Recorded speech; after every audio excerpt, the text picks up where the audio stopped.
PTI हुकूमत ने अपना बजट आज पेश किया है। मैं तफसील इस पे नेशनल असेंबली में बात करूंगा, मगर मैं अपना इनिशियल रिएक्शंस आपके साथ शेयर करना चाह रहा था। पाकिस्तान पीपल्स पार्टी इस बजट को रिजेक्ट करती है, मज़ाहमत करती है, रद्द करती है।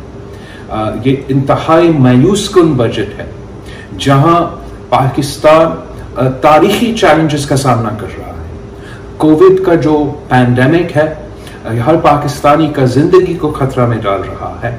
जो लोकस का 25 इयर्स बाद लोकस का सबसे बड़ा हमला हो रहा है, ये हमारा ज़राअत के लिए, हमारा फूड सिक्योरिटी के लिए, हमारा मईशत के लिए एक बहुत खतरनाक खतरा है। और अफसोस के साथ कहना पड़ता है कि जो पीटीआई ने बजट पेश किया है वो इन खतरे को वो अहमियत नहीं देते। ये एक रवायती बजट है, ये PTIMF का अवाम दुश्मन बजट है जिसमें आम आदमी को कोई रिलीफ नहीं मिला है।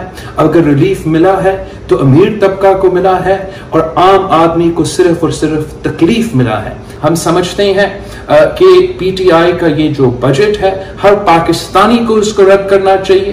पाकिस्तान पीपल्स पार्टी और मुख्तलिफ अपोजिशन जमात जल्द इस बजट पे एक APC बुलाएंगे और हम मिलके अपना मौक़िफ़ इस मुल्क के सामने रखेंगे।